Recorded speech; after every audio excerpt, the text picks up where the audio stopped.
Someday before the final. Yep. It's my compromise. If I let you have until the day of the test to turn it in, then I give myself until whenever to give it back to you. It's a much better idea to give it to me earlier, so then you can actually use it to study for the test. Otherwise, I figured you didn't need it to study for the test, so I'll give it back to you whenever. Where's homework? Huh? Where's homework? What is homework? Where's homework? All right. So if you missed last time, it's a really bad time to miss. Do I use tau? There's a huge movement that wants to somehow go that way, but it's never going to happen. They weren't. If only they had been around way back when. Tau is 2 pi, and people want to use. They want to make pi equal to twice what it is now, because 2 pi comes up so often in so many places. But pi shows up by itself in some places, so it's, maybe. I was thinking of the torch. So pi over 2 would be pi over 4. No, tau over 2 would be pi, right? What's the symbol? Oh, it's a T basically with a curvy top. And bottom, right? Tau. Oh, so pi over 4. All right. It's not Dow. It's not the Dow of poop. Tau is going to be equal No, to do 2 2 pi. sides, so pi over 2 would be pi, yeah, pi over 4 would be pi Yeah, over it 2. would be reassigning pi a different value. And like 300 years of math changing, right? Why not? Why not? Because it didn't have to be the way it is. All right, guys. So what I want to do first is to finish that backside of that, the one about math induction. Oh yeah.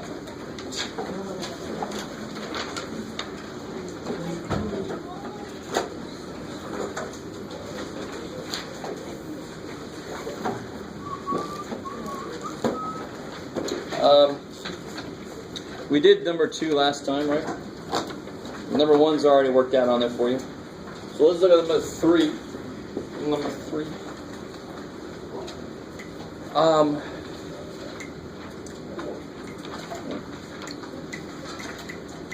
So I think I pointed out last time that this shows up in Riemann sum kind of stuff.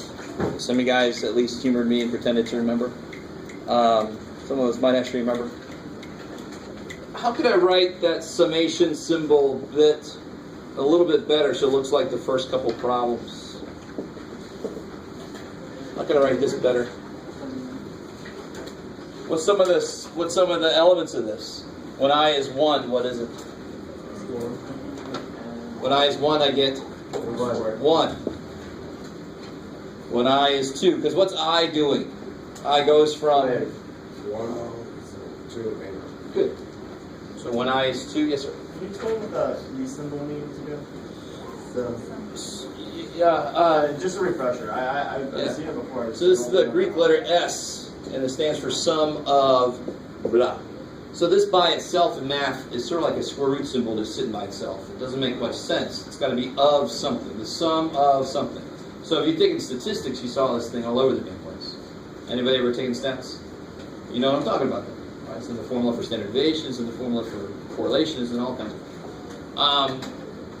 things. So if I see this, that means I'm summing up these, letting I equal 1, I equal 2, I equal 3, up to n. So when I is 1, I get 1. So when I is 2, I get 4. And it's just the sum of the squares. And that's supposed to equal... Until the power. Yeah, sorry.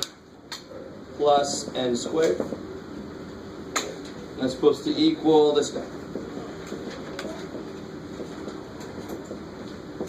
All right.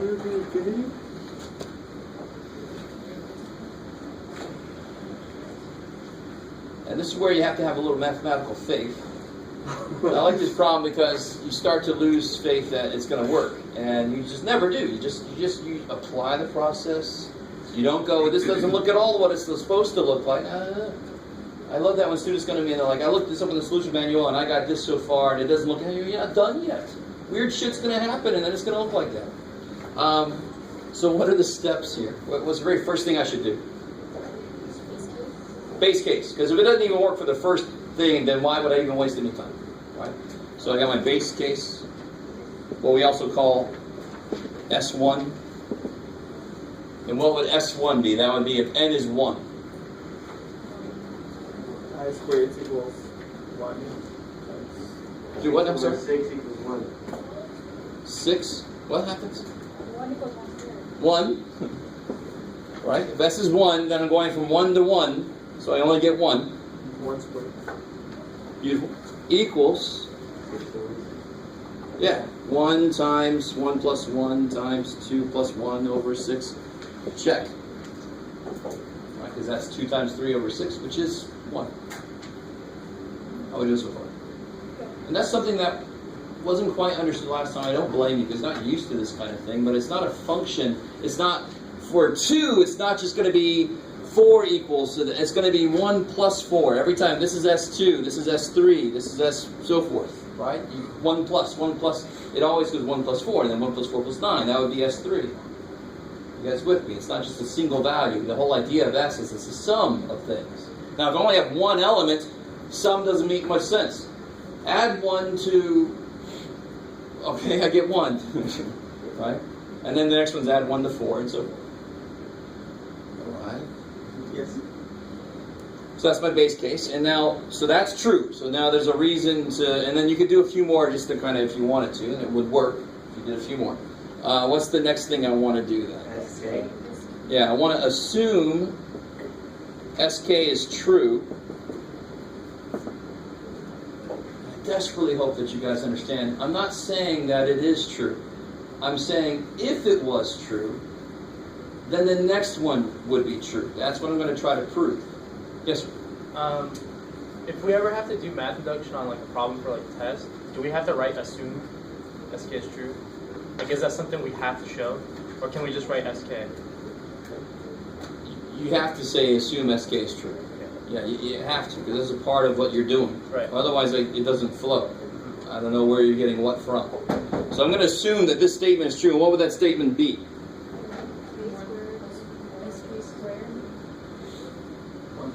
K squared. 1 plus 4 plus 9 up to what? K squared. The kth element, which would be k squared. Right. Sn goes up to the nth element, so Sk is going to go up to the kth. It's like picking the kth domino and saying if that domino falls, then the next one will fall. Right? You're all like, just get done with this. All right.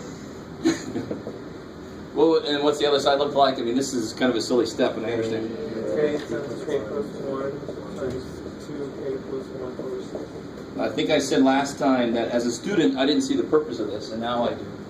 It's just identifying that n is a more general thing. K is actually a more specific thing, believe it or not. It's still an unknown thing, but I'm saying specifically for the kth one. Whereas if I say the nth one, that is the last one. The last two, I don't want that one. I want something in the middle. Maybe. Okay? Yes, sir. So does K include numbers? No. K is like some element of the naturals. Okay. K is a specific value for n. All right. So I want to assume. So we know this is true now. For the rest of the proof, we know this is true. So yeah, now we want to prove. We want to show. Let's use the thing I showed you last. We want to show that Sk plus 1 is true. What's Sk plus 1? What's it look like? 1 plus 4 plus 9. Plus K plus 1 squared. Good. Plus K squared plus K plus 1 squared. K plus 1. Good. And you just replace all your Ks. K plus 1 plus 1. Good. And this would be 2K plus 1. So 2K plus 2 plus 1. Let me stop there for a second. Make sure it makes sense where all that stuff came from.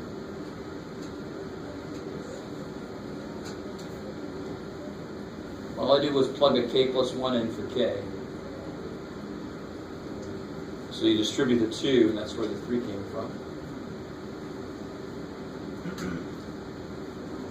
If you did K plus 1, why is there still a K squared?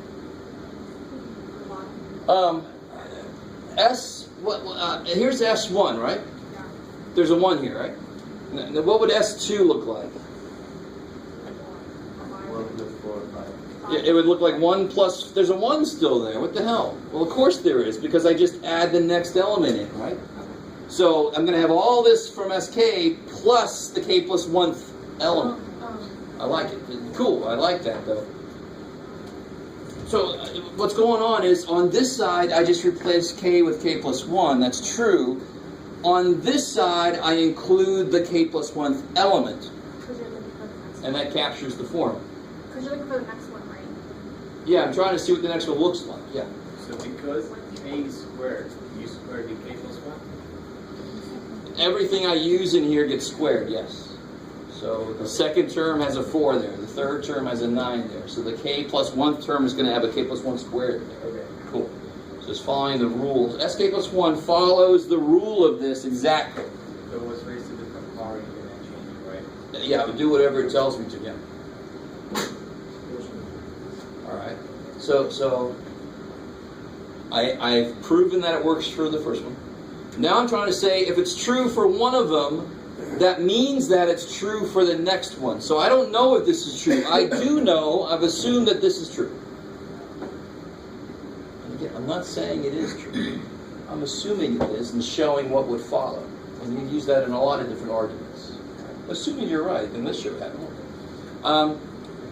So now I want to use what I know, because I can't use anything else. I've got to use what I know. I'm trying to use what I know to show that it leads to this. So what do I do to this to start to make it look more like this? Solve the K squared. That's neat. What's the only difference between this side and this side? Yeah, so the first thing I could do is add a K plus 1 squared to this side. And since I know this is a true equality, whatever I add to one side, I must add to the other side. But then the other side will look not quite like this, so then my whole purpose is to make what I get here look like that. That actually is the heart of a math induction thing. All this other stuff is kind of window dressing. It's all important. But the real heart of your work is add the next term to both sides and make this one look like that. And then you've proven that that leads to this. One domino falls leads to the next one, and if the first one falls, they all fall. They all fall. All right. They all float. No. Sorry. So on this side I got 1 plus 4 plus blah blah blah K plus 1 squared. On this side I'm going to have K plus 1, K plus 2. Oh, sorry. K times, Jeff, he's all right. K times K plus 1, 2K plus 1 over 6 plus. So I added K plus 1 squared here. I got to add K plus 1 squared there. Let me stop there for a second. So again? So you replace Oh. K squared. No. Okay, all right. I'm just trying to write less, but considering how poorly I write. So I just took this, added K plus 1 squared to it. Yeah. Because I know this is true, so I can work with this. So now I've got this side looking correct. If I can show that this becomes this, that means that if this is true, then this is true. And since it's true for the first one, it would be true for the second one, it would be true for the third one, it would be true for the infinite, all the way. Crazy. Dominoes fall. So you have to basically... So all you got to do is denominator and rework that to look like that. Now I want you to realize something. And again, this is algebra. You should be able to sink your teeth into it. I don't care what way you do it. But do you notice that there's a K plus 1 factor here in the answer? If I can take a K plus 1 out, I'm going in the direction of the answer. Use what the answer is supposed to look like to help you figure out the best way to do it. There's a ton of different ways to do that. I'd hope to God nobody multiplies that shit out. That would be so horrific. Don't do that. Yes, sir. So K plus 1 is added as part of the rule. Yeah. When you get to F, So K plus I desperately, real quick, what would S7 look like? 1 plus 4 plus 9 plus 16. Don't be too specific. Up to what? 49. 49. Good. And that would equal 7 times 7 plus 1 times 2 times 7, blah, blah, over 6, whatever. And then what would S8 look like? 1 plus 4. Same thing plus blah blah blah 64. And that would equal 8 times A, blah, blah, blah, blah, blah, blah. Right? That's all. So SK goes up to the kth one. SK plus 1 goes up to the kth one, and then one more. Just like S7 would go up to the 7th one. S8 would go up to the 7th, and then one more to the 8th. Right? That's what you do with a number, so that's the same thing we do with letters. Yeah. So, can you tell me how you got the k plus 1 squared? Where'd this come from? So again, what am I working with? What am I working with? I'm working with the one that I know is true. How do I know this is true? Because I assumed it was. Yeah. So we can do induction with that. We just add 64 to both sides, basically. On the left over here. Yeah, that would actually sort of work, but it wouldn't be a proof, would it? Because then you would have proven that if the 7th one's true, then the 8th one's true. You see, but I need to prove if any of them's true, then the next one is true. That would work for that. That would have worked, yeah, it would work. You could see it a lot better because it would just be numbers. It would be easier to prove. But it wouldn't be good enough to prove the whole thing. I like it. Good. So everybody, we understand. And again, I can't say this enough. I never said this is true. I'm assuming it's true to see what it leads to if it is true. So assuming this is true, meaning I can work with it. I add this, why? Because that's what that's got. And if I add it to one side, I have to add it to the other side, of course. Right? So I added this here. I better add it there too. That's all. And what's the loop? How do I close the loop here? I want to show that this leads to this, so I want to show that that is this. And now that's the real work. That's the real work. Everything else, actually, once you get it, everything else is just recipe-ish. It's all a recipe. And you just bam, bam, bam. The real work, where you actually have to think, and I don't want to make you feel bad because it's weird. But I didn't have to think much for this shit. I just, they gave me the form. I'm just using the form over and over and over again. Ooh. The real thing you have to work is what we're about to do. How do I make that look like that? Well, yeah, I'm going to want LCD here in a second, but I can take a k plus 1 out, right? Yeah. Sure, yeah. All right. So I'd get k times 2k plus 1 over 6 plus, like you're saying, I get a single k plus 1 here. Is that cool? Because I took one out? And like you're saying, get LCD. I like it. Let me let you guys get that. See that now I forget about all the weird shit, and now I've got algebra. That's all I got now is algebra. Make that look like that. All right? It should be something we all could eat up. So let me take a 6 out of the way too. I mean, there's a million different ways you can do this, but this is just the way I would do it. Now, what do I want to do on the inside now? Distribute. Yeah, go ahead and distribute, because it looks like I'm going to want to do what? Factor. You start to see, if you let the answer guide you, you can kind of see, oh, that's what I'm going to have to do next. It's not totally guess what you have to do next, right? This is telling you, hey, you're going to have to factor that shit inside. So if I take a 6 out, there's no more over 6 in there, right? So I get 2k squared plus k plus 6k plus 6. Let me let you guys have that. And this is kind of neat, actually. I love this shit because it works. If this is a true statement that's been given to us, this process has to work. Yeah, it's kind of neat. It's not exactly David Blaine-ish, but all right. How do you factor this?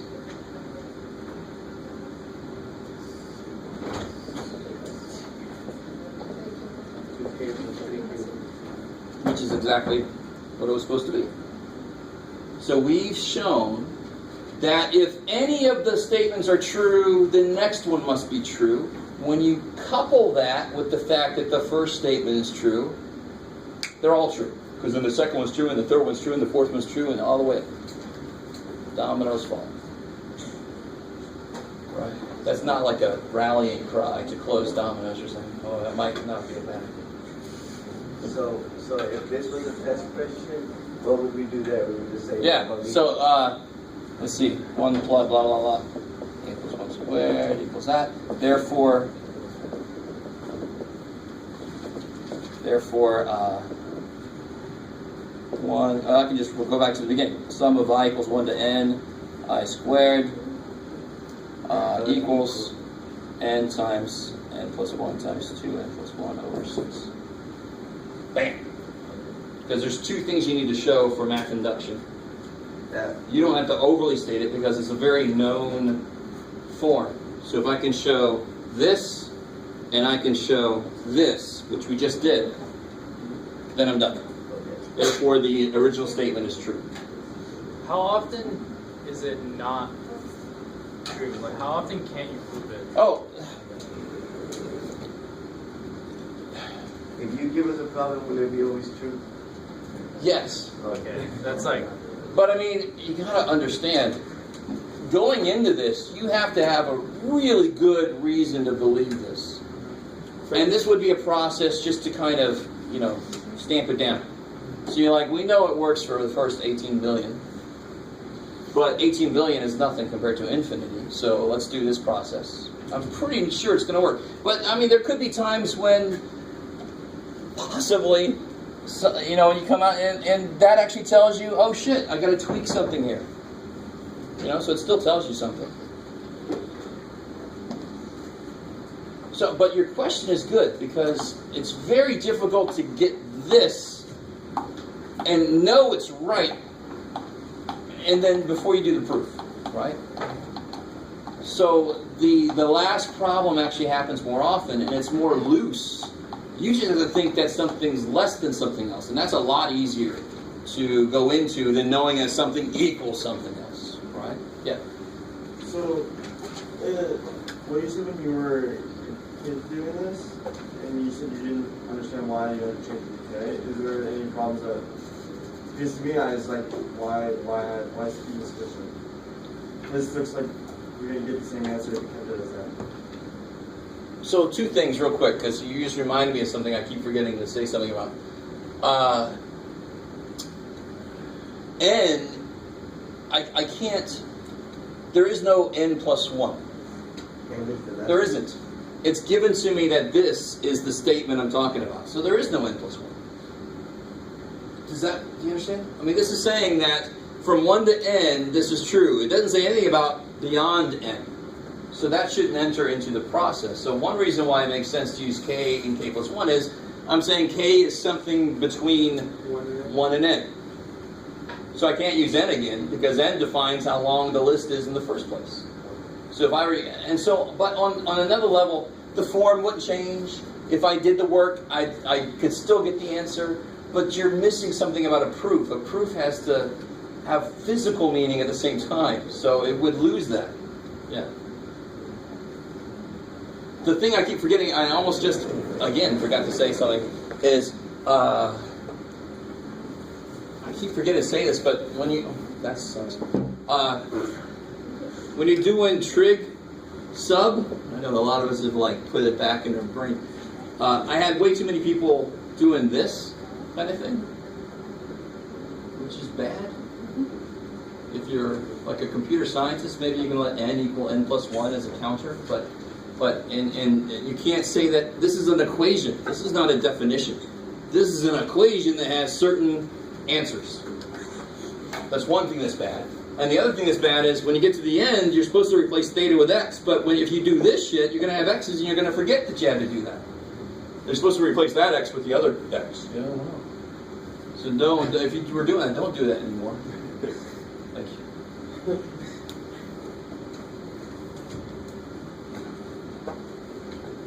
Okay, let's do this last one, and then I want to get into section 11.2 officially.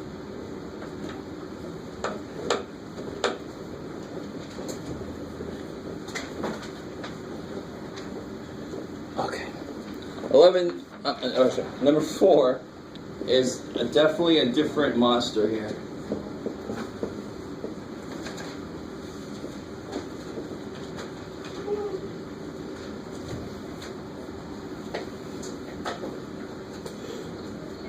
First thing I want to ask you, and one other reason why I put this on here, is to see if anybody says, what the hell is that? N plus 1! Does everybody understand what that symbol means? Right? Let's check this out. And specifically, I said this is only true for n greater than equal to 5, right?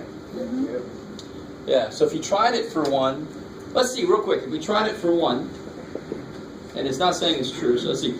For 1, it would be 1 plus 1 factorial greater than 2 to the 1 plus 3. What's 2 factorial? 2. Because 2 factorial means 2 times 1. And what's 2 to the 4th? Good. And that's fine that it's not true, because that wasn't my base case, was it? I just wanted to show you why I start at 5, because it actually isn't true until 5. But the minute I get to 5, it's true forever after that. And so many things that we do with series, I don't care about the first 18 trillion terms. I care about what happens when it goes to infinity. So very often, there's some cases where you have to discount, like you want to say it's decreasing forever, and your function does this, you're like, oh, and then it goes, forever. So you go, okay, starting here, discounting this shit, that's perfectly fine to do, because this shit is finite. It's finite. That piece is not going to make me go to infinity or something. You guys understand what I'm saying?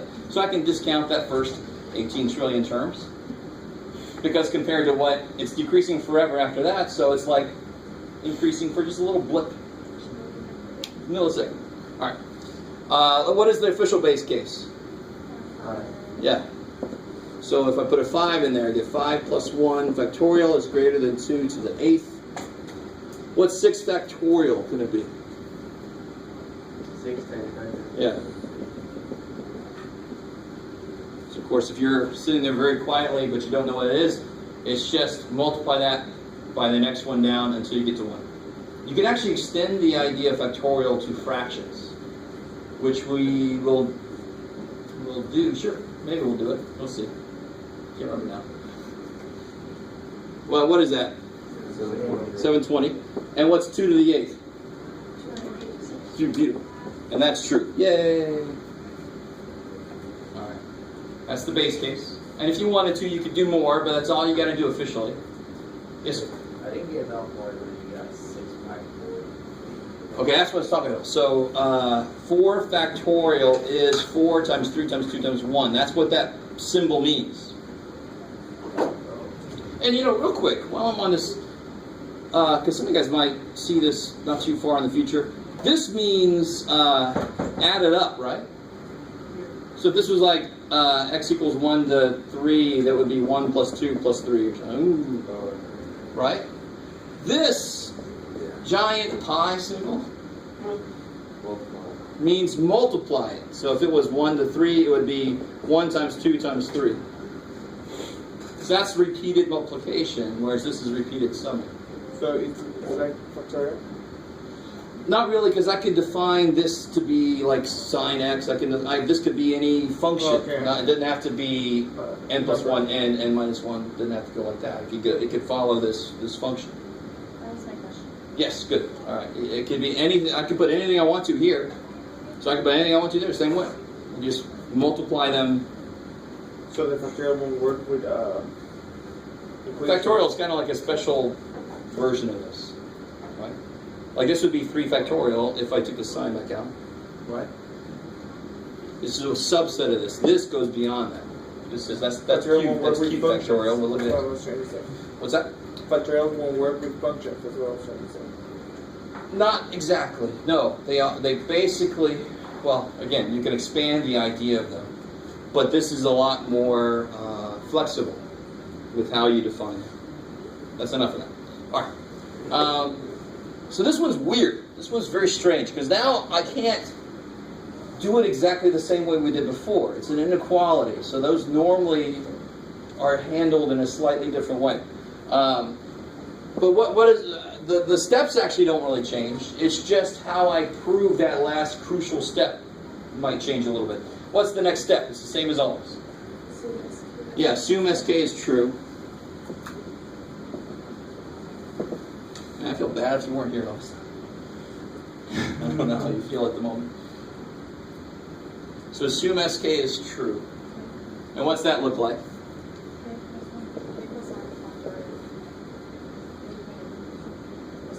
All right, cool. I like that.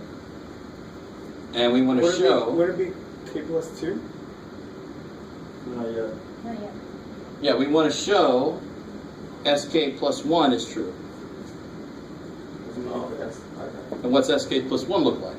K plus 2 factorial is greater than K, 2 to the K plus 4.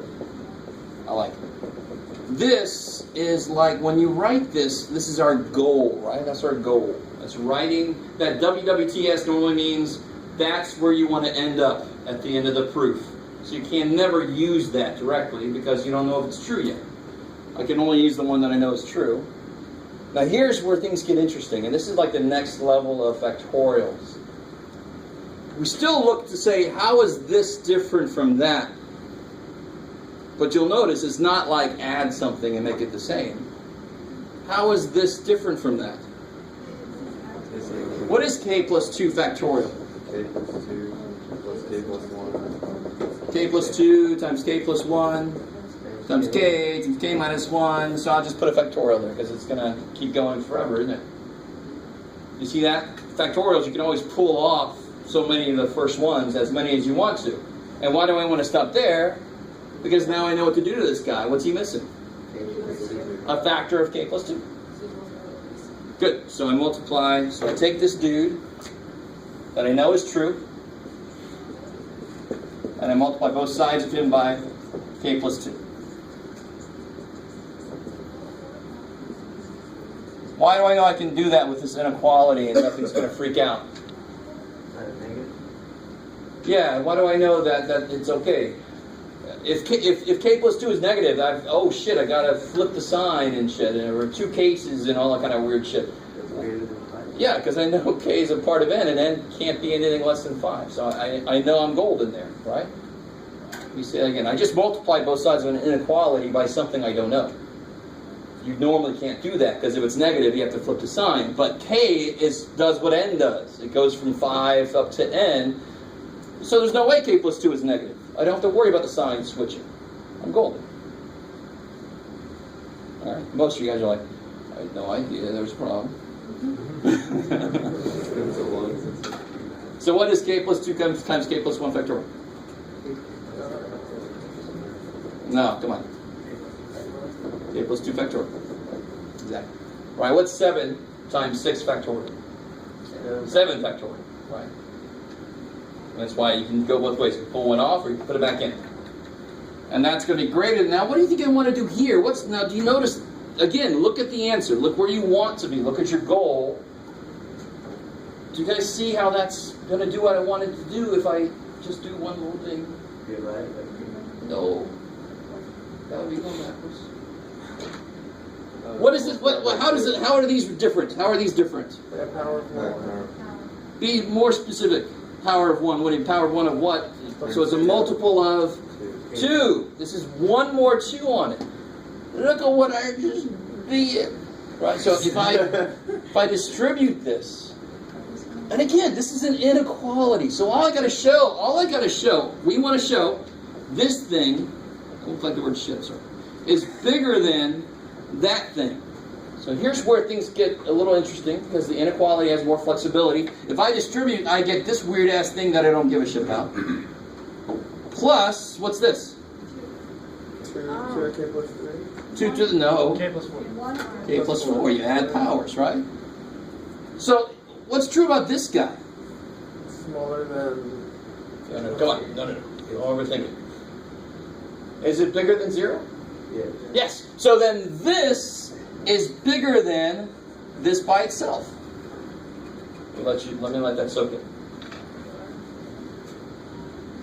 If I add something positive to this, that's bigger than this by itself. So you get the factorial with the bigger volume there. Do it again, sorry. You get the bigger volume there, right? I took the value that I needed. That's all. Yeah. Right? Because and the inequality allows me to do shit like this. Students are always like, how did you just get rid of that? Because that is bigger than that. And it's an inequality I'm trying to prove. There's more flexibility, which normally for students means, oh shit, I like walls. You actually do, and I don't blame you, because if you got walls, you're like, oh, can't go anymore that way. No freaking walls here, except the inequality has to stay pointed the same direction, that's all. We're going to see this a lot very soon. Playing with inequality statements and making sure that they have to go the same way. So certainly if I add this to this, that is bigger than that by itself because this thing is positive. Because k is at least 5. Right? So let's pretend this is 5. 5 plus this is bigger than this. You guys with me? I want your faces to be more like, I understand, keep going. Not. Yes, sir. I don't get why we have to make that point. Well, Why the is assumption, why is 5 bigger than that? Well, then, like, why would we point that out in the first place? If there was a chance that this is negative, then my whole proof is dead. Because then this is not necessarily bigger than this by itself. Right. I mean, maybe I don't understand the How question. does it just go away? Like, I don't. All right. I have, like, how we assuming that that's gonna be bigger. No, watch. than the bottom? 10 plus 4. All right. That is bigger than 10. Are you cool with me writing that? Yes. Right. How could you get rid of the 4? How did you do that? How did you get rid of the 4? It's not that. It's not that at all. I want you to realize you're thinking about it incorrectly, which makes your brain say he's not doing it right, or I don't understand how he's doing this magic shit. That is a true statement. So 4 plus 10 is bigger than 10. So positive thing plus this is bigger than this. Right? It's a true statement that I'm making. I'm not doing something to this side magically and not having to worry about some other side or something. I am saying that this is bigger than this, period. Okay, Yes. but why? How is that gonna be good for us if we're trying to? No. Why is that good for us? What have I got here? I've gotten the k plus 2 factorial is bigger than 2k plus 4. Yeah, but we have also. No. What was I trying to show? I'm trying to show that k plus 2 factorial is bigger than this. Now, I don't care. Isn't that what that says? Isn't that what that says? You guys are focusing so much on this bullshit. Who cares about this? Does this statement, this whole thing, does it say that k plus 2 factorial is bigger than 2k plus 4? Is that what it says? It says that. And every step I took was legal. This is bigger than this. So you just disregard it at that That's point? cool. Okay. But you don't disregard it. It's you there, just but- write a true statement Right. based on what you know you want to have show up. There's an infinite number of things I could write here that would be true. This is bigger than -7. I know that's true. Okay, But how does that help me? Right? So I want to write it very specifically because I know what I want to have happen. And not just because I know that's what I want to have happen, it's also that it's true. Yeah. So basically, how I get it is that k plus 2 factorial is bigger than that, and that is bigger than that, so you can assume that. You just take No. There's no assuming. Well, yeah, but that is. It's kind of like called the transitive property, or what I call the duh So property. the three. So If I'm older than Jack and Jack is older than John, then I'm older than John. That's what I call the duh property, Yeah. also known as the transitive property, right? Duh. I'm not. Don't figure it out. The property itself is silly if you think about it. So that's Yeah, if that's bigger than something that's bigger than that, then that's obviously bigger than that. Oh, okay. Don't let that be the problem. I mean, that's really what this is really relying on. That idea of comparison. He's older than him. He's older than him, so he's freaking definitely older than this guy. He's the youngest one. Is the sign, the less than or greater than sign, was that supposed to be like behind the k to k plus 3? But did you just write it underneath? I don't understand. Underneath? Like, the bottom part. Oh, yeah. I mean, yeah, sure. I think that's what's screwing me All up. right, maybe. Is that really? That's Let me what's see if I can write this down. That makes way more sense now. Oh, okay. For me. Is that what it was? I just didn't want to squeeze it over there. It seemed like you just like rewrote the problem but got rid of the K2. All right. Do you see what I'm saying? I'm with you. I'm fine with that. That's what was confusing me. It's so funny. It's like I'm glad you said that because I I would never have thought that could have been a problem. But you're right. Okay. It's just the way I saw That's it. fine. Okay, that's fine. Awesome. All that matters is we found something. I go with the after that. Cool. All right. The last thing I thought would help, it did help. So I got one question. Yeah. So for that part, are you just trying to get something that looks like that side? Mm-mm. I need to get that to say this. That's it. Yeah, but when you're trying to find k2 raised to k plus 3 plus k2 k plus 4, the goal of that little part, you're trying to get... So real quick, sorry. When I apply this to this statement, so this is what I know is true. Right. We took this statement and we multiplied k plus 2 to both sides, and then we simplified this side, right? Yeah. All right. And then I have to just look at what I've got so far, and this has got to be bigger than this in order for this to be true. And if I know this is the statement's true going in, I know it's got to be true, but I got to make sure that it actually works, because maybe I made a mistake somewhere. But I didn't. This is positive, so that's got to be greater than that by itself. So then at the end I get k plus 2 factorial is bigger than that. That's all I need. Right. Yes? So then after we get to that point, we can just rewrite, like, therefore... Yes, good. Yeah, because we've proven it's true for the first possible element. And then one thing being true means that the next thing is true. Those two things together, therefore, n plus 1 factorial will always be bigger than 2 to the n plus 3. Can you give us a starting point? Do you want us to write it at the end too? Like, n has to be bigger than 5? Well, at the end, you need something after this. No, like at the bottom when you restate the... Yeah, you need something after this. Okay. So what you should say is, therefore, the proof is done. This is true. No, but he's asking Yeah. you need the At n the greater than 5. end. Oh, for n greater equal to 5? Yeah. Okay, yeah. So I should write the whole statement, that'd be better. Thank you. All right. Okay. Okay. That's so funny. I'll just write that there. Oh. But it's so weird to me. But I understand. All right. You good? Yeah, can we get another one like that? I don't know. I don't really have a bank of them, I don't have like a bunch of these that I know are true. What section is this? All right, so this is on page 699. They have an example where they use math induction to prove something. They reference page 76, where they first talk about math induction. The proof here on page 699 is a good one to look at. And I can't remember now if I actually had any math induction stuff. Oh yeah, cool. All right, we'll see. All right. So maybe I'll look some more up. We can do some more next time. Yeah. But this kind of thing happens more often than you might realize when you're doing a mathematical proof. And most of the time, you go into it kind of knowing it's true. Maybe I graphed this. Even graphs can be misleading because something could catch up to something else after a while. Or, you know what I'm saying?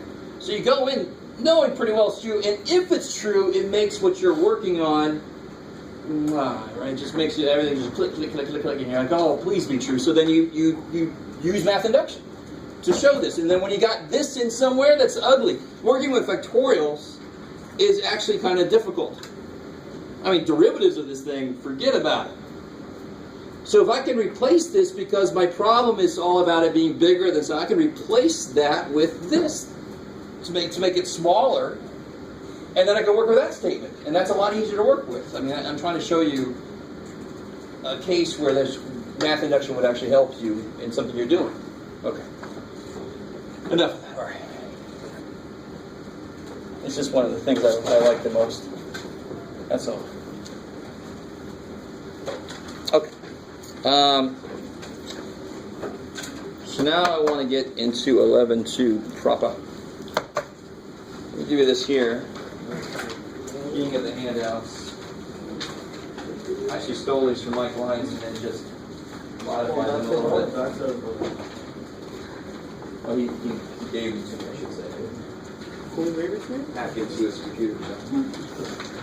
Mike Lyons, he made a lot of these handouts, and I'm like, first time I taught 280, I said, does anybody have anything you'd use? I've never taught 280, and he sent me all these handouts.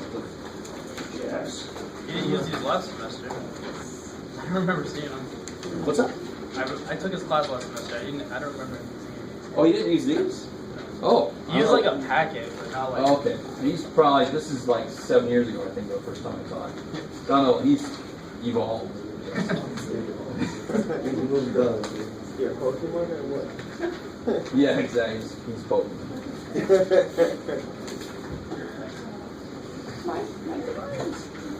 All right.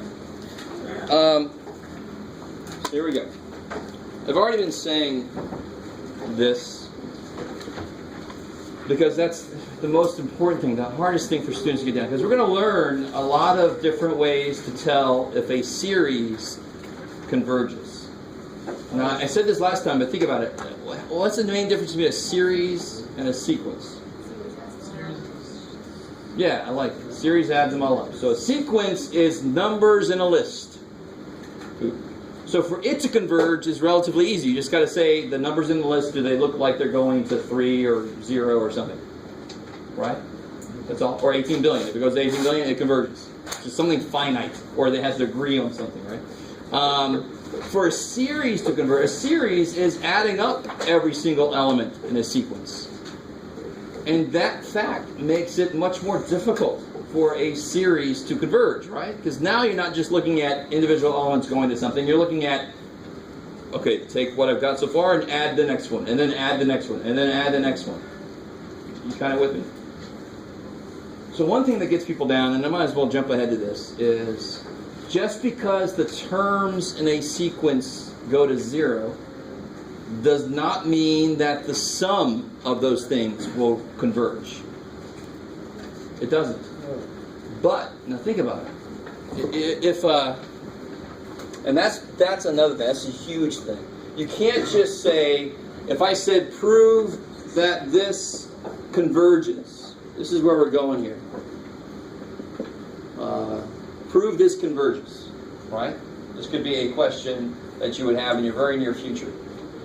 Prove this converges. And you say, all right, the limit as n goes to infinity of 1 over n squared is 0, therefore it converges. No. It's not good enough. Please don't. It's true. But it's like me saying, prove what's 2 plus 7, and you say, well, 3 plus 5 is 8. No. You can't substitute your own question. Right?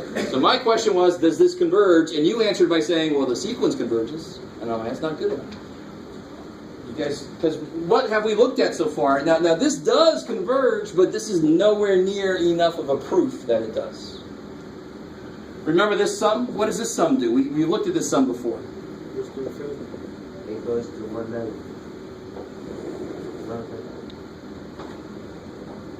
So remember this guy? We graphed it, and then we integrated it from 1 to infinity. We got Ln of infinity is infinity. It diverges. This thing does not get out of its own way fast enough. Right? The first few elements of this, 1 plus 1/2. Stop doing that. Plus 1/3 plus, right? Yes. Is that cool? What are the first few elements of this?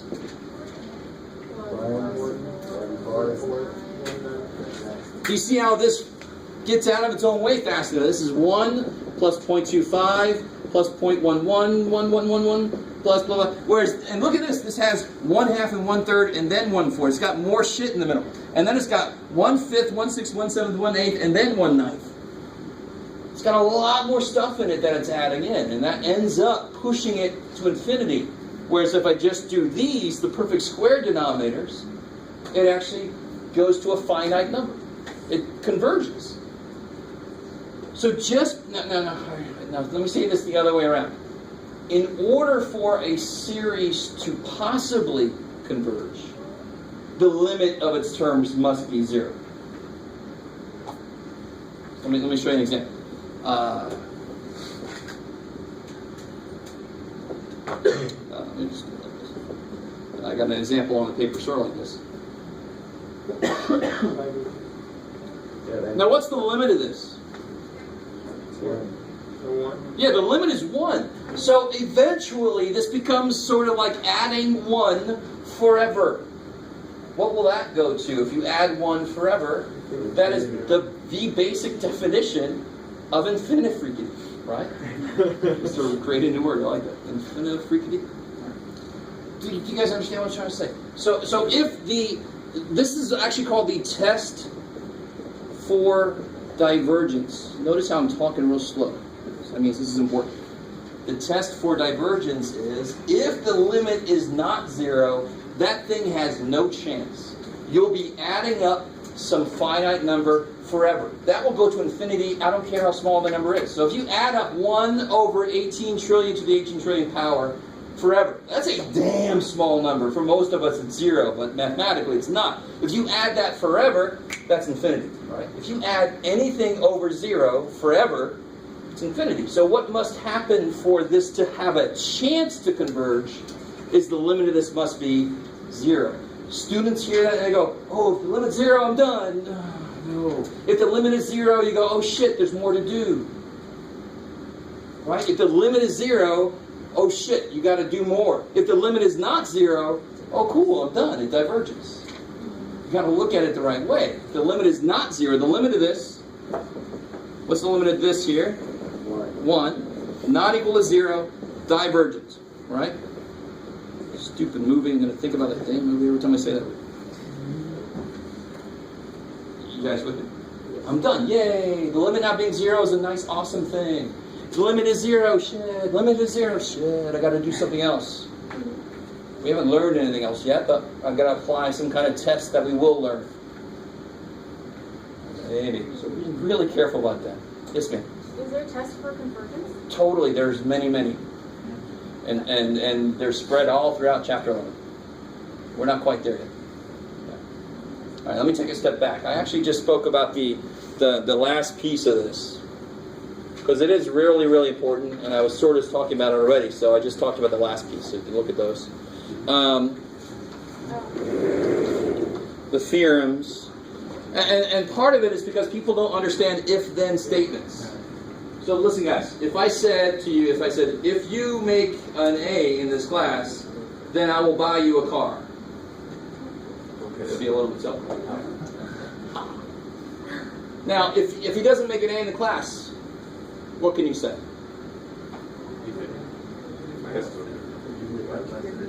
Is he going to get a car? No. See, you're wrong. I want you to understand. If he makes an A, then I'll buy him a car. If he doesn't make an A, I can do whatever I want to. I can still buy him a car, couldn't I? Now, if I didn't buy him a car, did he make an A? No. No. That's the only way you can be certain. It doesn't work. You know, if A, then B. If not B, then not A. Those are equivalent. If that's true, that's true, period. But if that's true, this is if B, then A. No, you don't know that. You don't know that. Yes? Say again?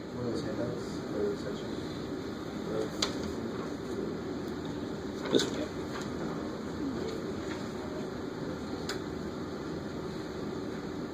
All right.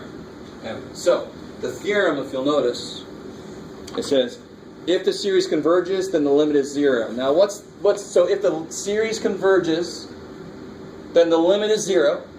So if the limit is not 0, then it does not converge, it diverges, right? So that's an example of correct usage of logic. Every damn day I hear an incorrect use of this. It drives me insane. And then you couple that with statistics errors and it just really drives me insane. But anyway. Alright, so the mistake people make is they'll say, well, if the limit is 0, equals 0, then it converges. No, you can't say that. You can't say that. Really, I'm making a huge point of this right now. This is huge. So in order for it to have a chance to converge, the limit of the elements has to first be 0. Doesn't mean you're done. It just means, oh shit, it has a chance. I got to see further what's going to happen. All right, maybe. So basically, that's the limit's going to be the first test to see if we actually have to keep on working on it. Exactly. That's normally the first thing you do, because if it comes out like this, you ain't got nothing to do. And the people that skip this and they start doing all those weird ass tests to it are the people that would take way too much time on the test. I'm like, see if you have to do any work first. If the limit's not 0, you have no work to do, and you know I'm going to give a couple of these on the test. And if you just skip this and start applying tests, oh shit. And you're like, you make such a long test. No, I don't. No, I do not. Sorry. Yeah. So the only real thing we know is that if it doesn't equal 0, it's not going to converge. Beautiful. So if it does converge, it must have been 0. If it's not 0, it can't converge. That's all we know. So it can be 0, but it's still not converge. There's a good example right there. That limit is 0. But it doesn't go to 0 fast enough, right? And we know that's the whole point of calculus, is about how quickly are you going somewhere. So now you just merge that with the idea of series.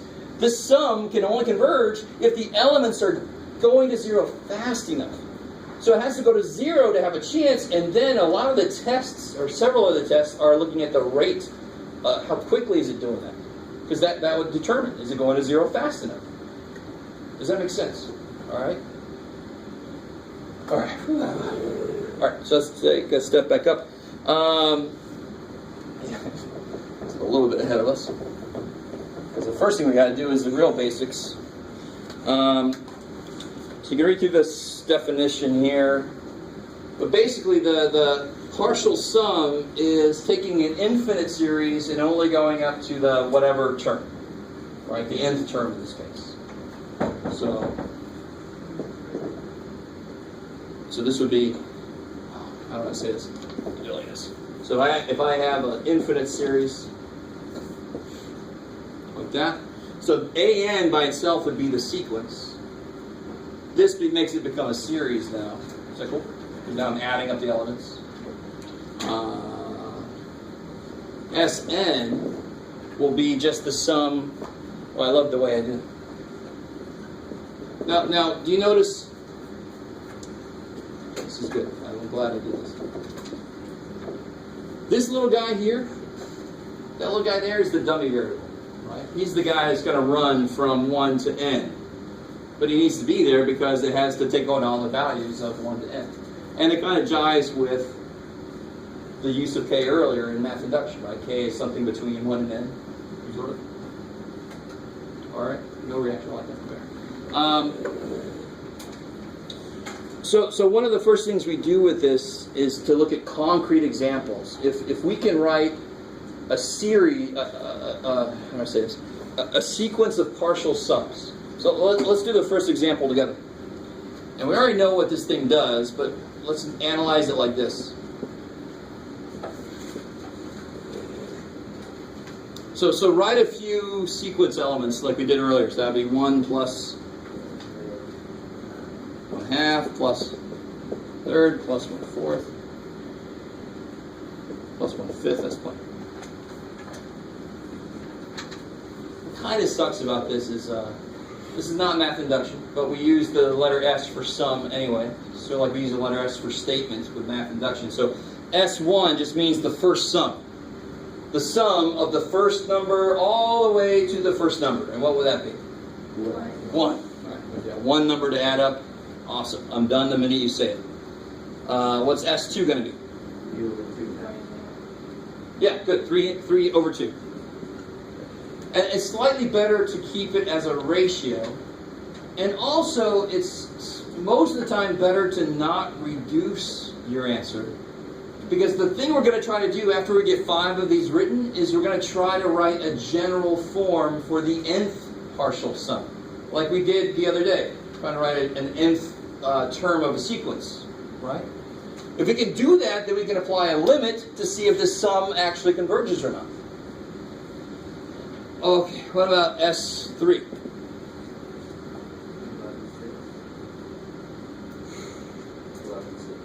11/6, yeah. And then S4.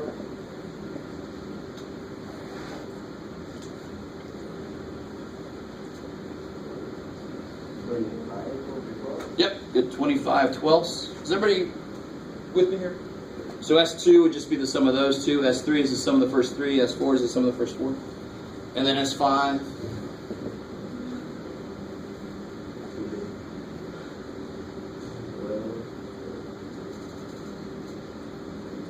137 over 60. There it is, 137 over 60. Good. All right. And of course that goes forever, but we just want to look at the first five and see if that's good enough to see a pattern. Can anybody see a pattern on the top or the bottom of this here? Let's look at the bottom first. Let's make that 1 over 1 so it's a ratio.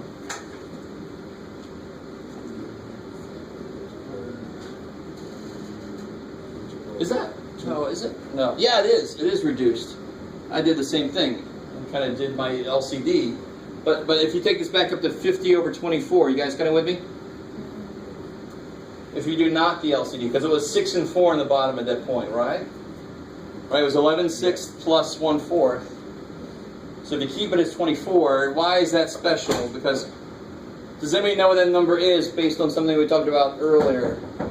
Some idea we talked about earlier. Huh? Factorial. Factorial. Good. All right. I was trying to emphasize. But yeah. Is that 1 factorial? 2 factorial? 3 factorial? 4 factorial? And if I do this one, what is it going to be? 274 over 120? 5 factorial. All right. Also, we don't use the LCD, we just multiply with Yes. So very often, you don't want to apply the LCD. You don't want to like reduce it as you work it out because it hides the pattern that's trying to be shown.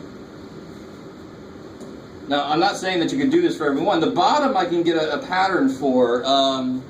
That is 1 factorial, and n was 1. So in general, Sn is going to have what on the bottom? Beautiful, right? So you might have to have n minus 1 factorial or n plus 1 factorial, right? Because maybe it's offset a little bit. Now, does anybody see a pattern for the top?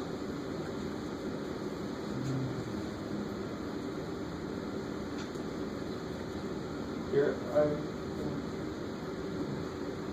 adding squared numbers. You're at 2 squared, then you're at 3 squared. No. Let's see. Let's look. So you add 2 here. Then you add 8 there, right, between the tops. Oh. And then from 11 to 50, I would be adding 39. And then from 50 to 274, I'd be adding 224. You guys understand what's going on here? I'm not saying that there is an answer here. I'm not. In fact, if you'll read the instructions, that if possible, right? But I want to show you at least what to consider. So I love that. You consider, are they equally spaced? Are they one off from a multiple of something, like we saw the other day? 1, 4, 7, they were one off for multiples of 3, right? I mean, there's a lot more to consider. Still, are they somehow related to cubes? We haven't considered that yet, although I don't think so. Right? All right. So let me let you guys try. Take a look at actually number 3. Do number 3, because I want to let you guys try one, and I guarantee ahead of time that you can actually find a pattern for these sums. So you don't go into it feeling like there might not even be an answer.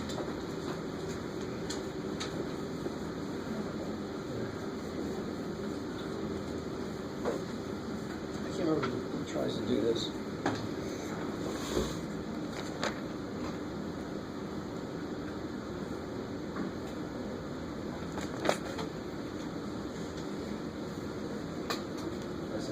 Yeah.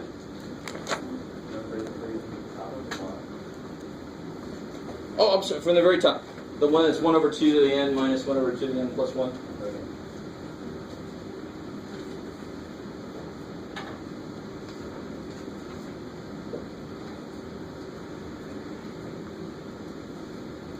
And there is a quick way to do it. Let's see if anybody picks up on it.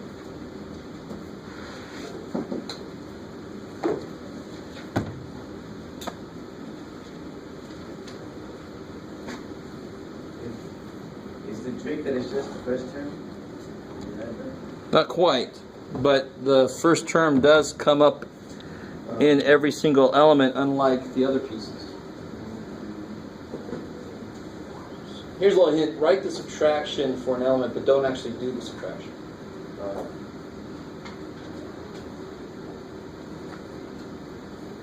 I like the look some of you guys are giving me. That didn't help.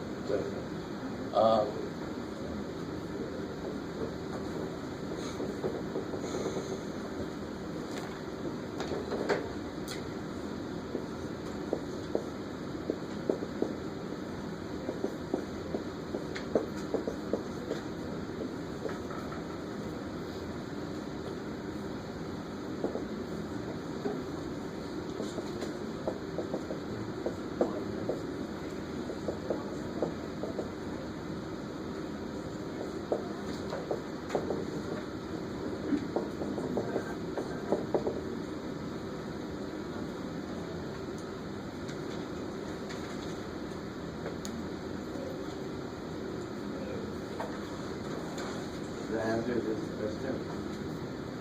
Eventually. But what I want here is Sn first.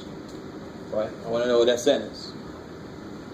In fact, I don't even ask you to find out what the sum is, but we can.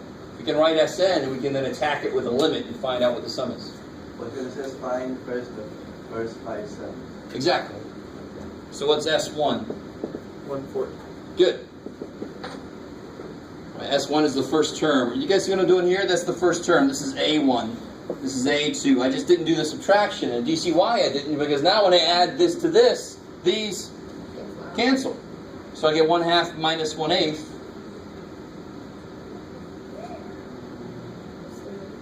Three eighths, yeah.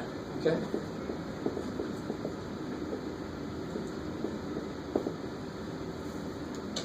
So now when I add up the first three, these cancel, I get 1/2 minus 1/16, which is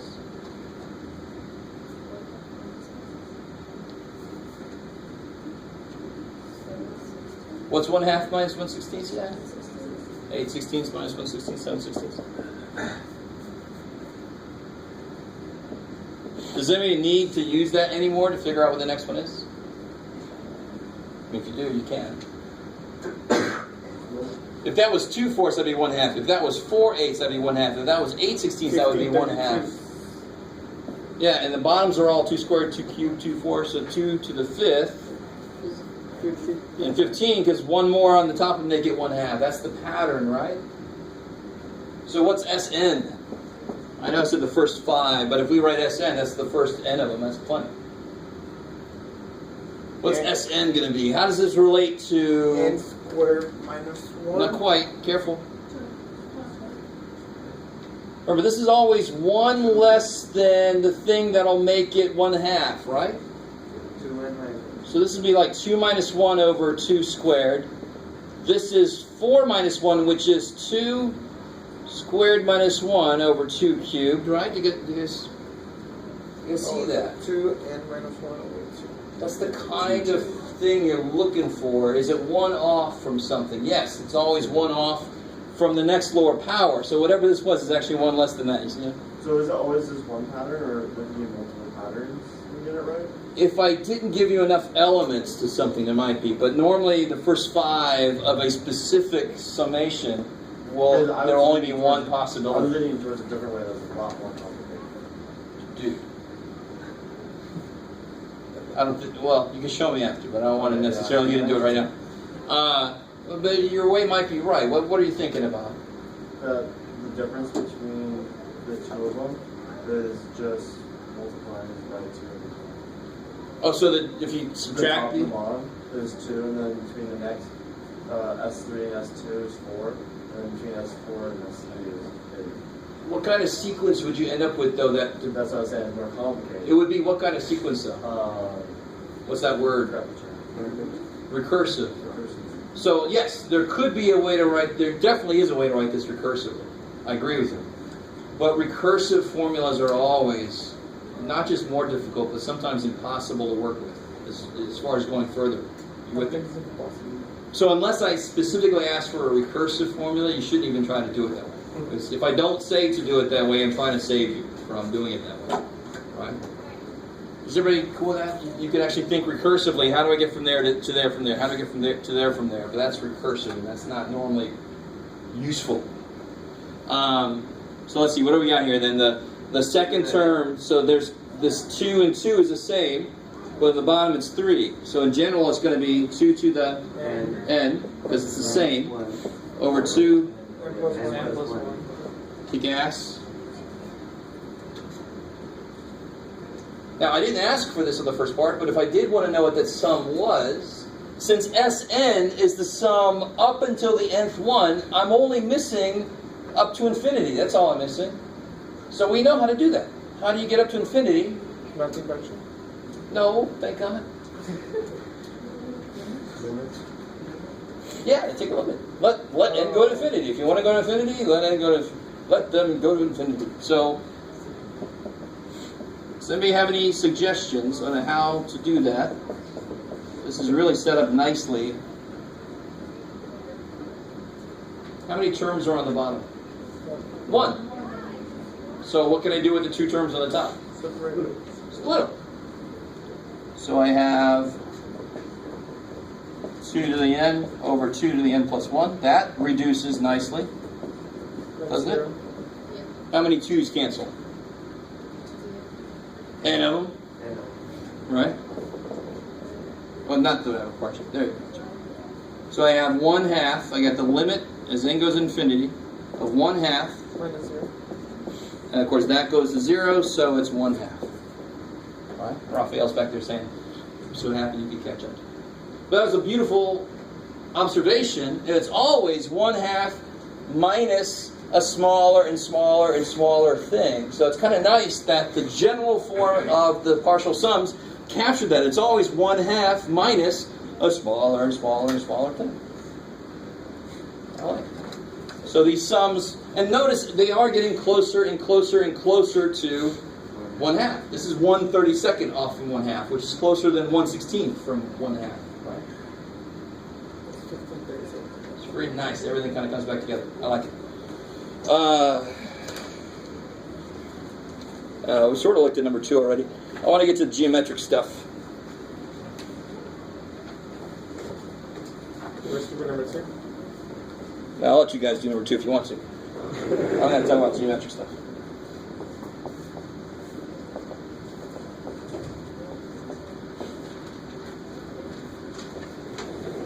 Alright, so let me prove this thing I've got written down here.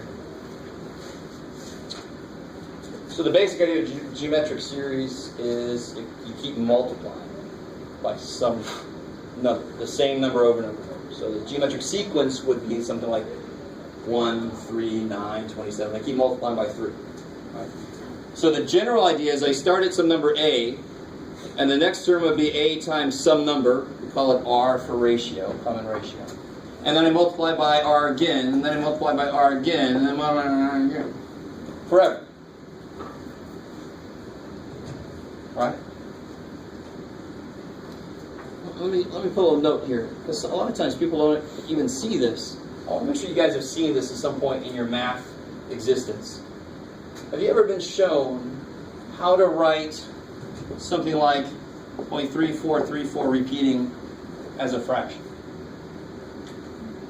Have some of you guys been shown that? Ever? Yeah, but I forgot. All right. It's really related to what I'm about to do with this. So this would be like, let's say this up here, let's go to n. So this would represent Sn, wouldn't it? So, but I'm going to work with S, basically infinity here in a second. So I'm trying to write this as a fraction. Do you know how to write it as a fraction? No. So let me call it x. That's the beauty of algebra, of course, right? What sucks about this decimal, if it was that, then it would be 34 over 100. Leave me alone, right? But it's not actually. So what sucks about this is the fact that it just goes forever. So if there's only a way to cancel that goes forever part, it'd be easy. So once you see this, you can do all of this. So if x is that, what's 100 times x? 34.34. Yeah, 34.3434 forever. So if I subtract these, again, 99x equals 34, so x is 34.99.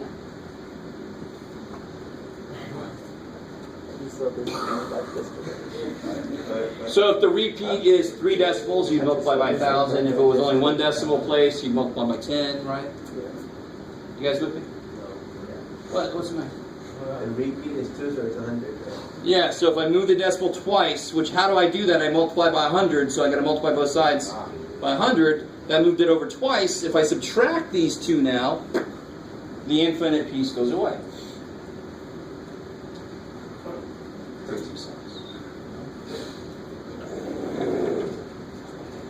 Alright, so what the hell has that got to do with this dude? Well, let me show you. Here's just kind of nifty.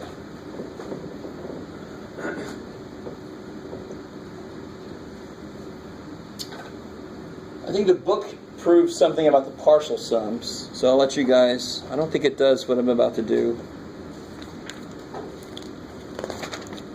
Yeah, it does the partial sums on page 706, and then it does a little step from there. But I'm going to show you directly what the letting n go to infinity for this. Let's look at this. So this would be like a plus ar plus ar squared plus ar cubed dot dot dot equals s. S is the symbol that we use just for the answer, for the sum. It's like S sub infinity, but we don't like putting infinity in places. So we just say that's the answer, that's S. I guess no so far. So this limit is S. So the infinite sum equals S. Now this is sort of like this. This is just, it goes forever. So, and what do I want to multiply by so that the forever parts line up? See if you guys get this.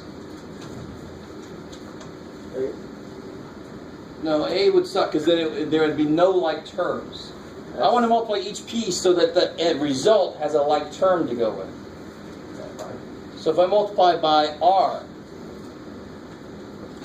so if I take R times S, what do I get? Let me write this down here. Let's see. So RS is going to be RA plus, there it is. SR, there you go, Jeff.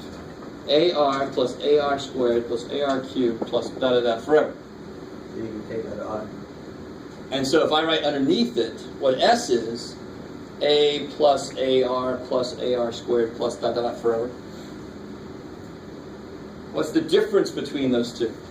Let's subtract, just like I did over there. What's SR minus S? R. See, that's what.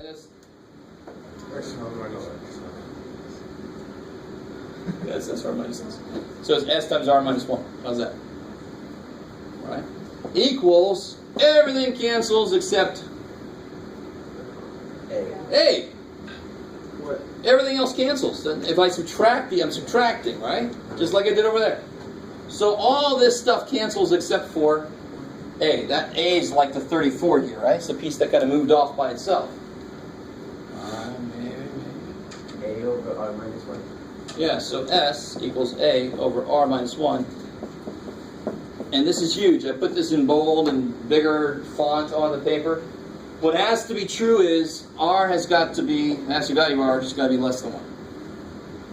What if it's not? If it's not, then it goes to infinity. It doesn't converge. It diverges. Yes, sir. Why not minus 8?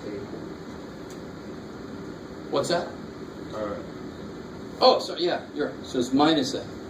And then it's S equals A over, that looks better, thank you. Because it's 0 minus A. So that's where that expression that's on the handout, that's where it comes from. It's doing that here. So let's try an example. And this is key. This is really, really, really important. The thing you're multiplying by has to be less than 1. And why does that make sense? Remember, in order for a series to converge, in order for it to have a chance, the limit of its terms must be 0. If I keep multiplying by something that's bigger than 1, I'm not going towards 0. if I keep multiplying by 1, I'm staying right where I am. So I have to multiply by something less than 1 so that in the limit it goes to 0. There you go. That's the whole explanation. All right, so for geometric series, how do you know that they are convergent? If you're looking at a geometric series, if the multiplier is less than 1. So for example, look at, I gave us one that we've already done that looks different, so you're not even sure what I'm talking about. But number 1, we've already done that.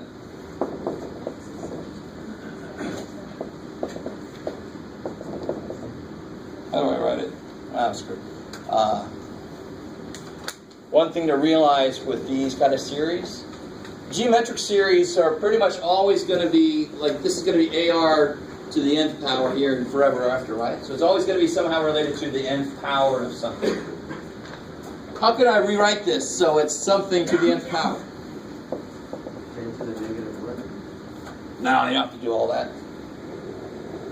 What's 1 to the nth power? 1. Alright, so I can just... 1 over 2. Right. So what's R? What is it that I keep multiplying by? 1 over 10. 1 over 10. Is it less than 1? Yes.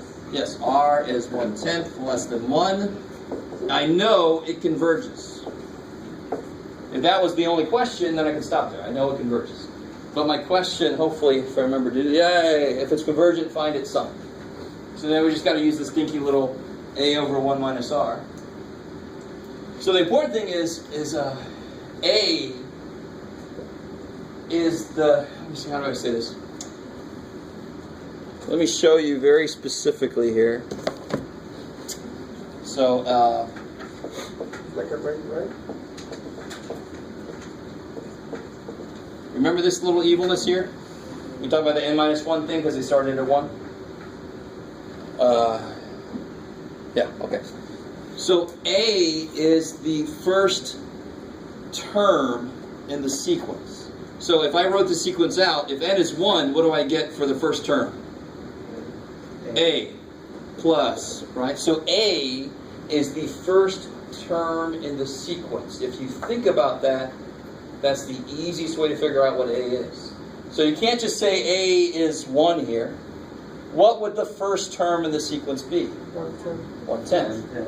So the formula, since this is true, I know this formula is true. Now even if that's not true, I could still plug it in, but what I get is completely bogus, which is actually related to some stupid YouTube videos about sums adding to some crazy amount. They overlook this fact. So this is what it is in general. I know what R is, 1/10, and I know what A is, 1/10. Good. So just don't make a mistake about what A is. Just think about what would the first term in the sequence be. That's what you put on top. That's the A. So how do I do this? 1/10 divided by 1/10. Beautiful. 1/8. Just 1/9. 1/9. I don't know. And I don't know if you guys remember. Does anybody realize we've done this before? I've done this like twice.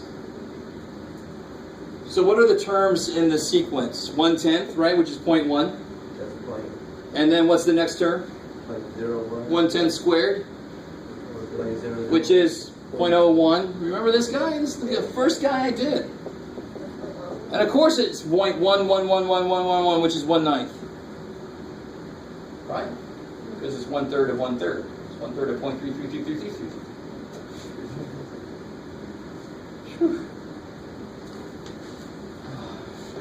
So people make the simple mistake of not checking R first, and you plug it in here and think that everything's great. No, it's bad. Things are bad.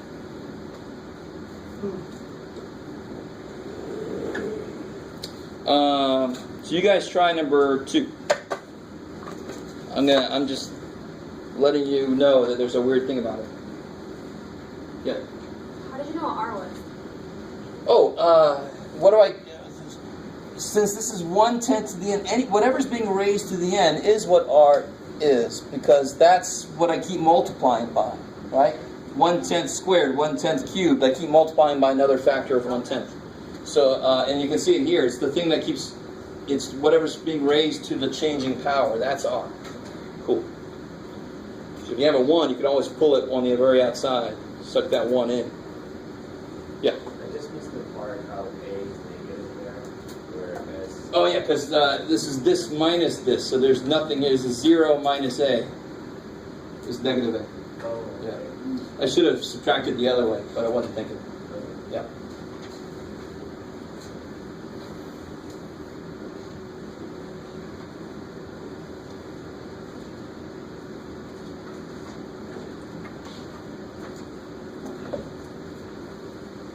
What's up?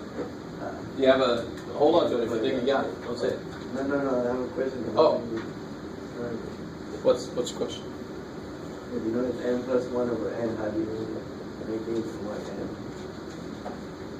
So, on the bottom, how many 5s you got? N. On the top, how many 4s you got? And that was 1. So, you can factor out. And then...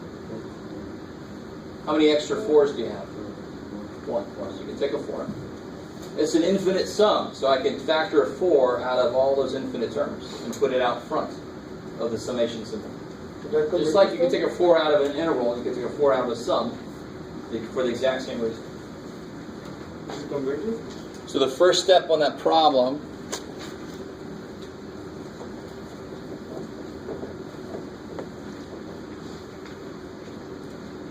So I like that. You can't identify what R is until you can identify a single thing to an nth power. And these don't agree in their powers. So you can take a 4 out. And of course they're both now going to be to an nth power, so I can rewrite that.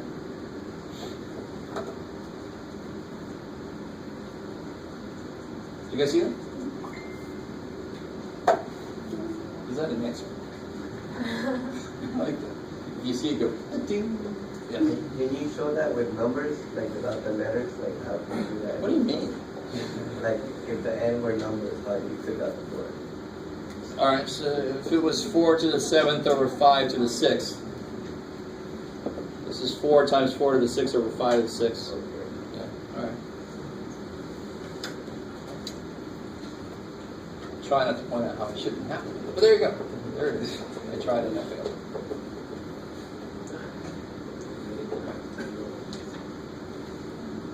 So what do you guys think? Will it converge? Yes. Because what's R? 4/5. Okay. So this guy just sits out in front of what the sum will be. Just apply it at the end. That's all. That 4 just kind of comes to the right, just like an integral would have. If you have a 4 on the outside, you do the integral and you multiply what you get by 4. Exact same idea.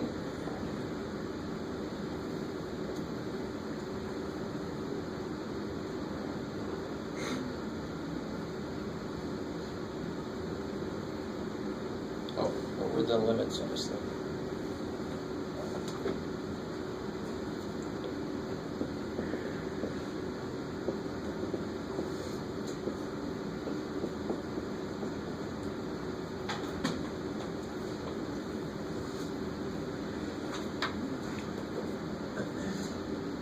If anybody thought of a different way, there are other ways to do this. You could write a few elements out and identify what R is just by looking at the sequence.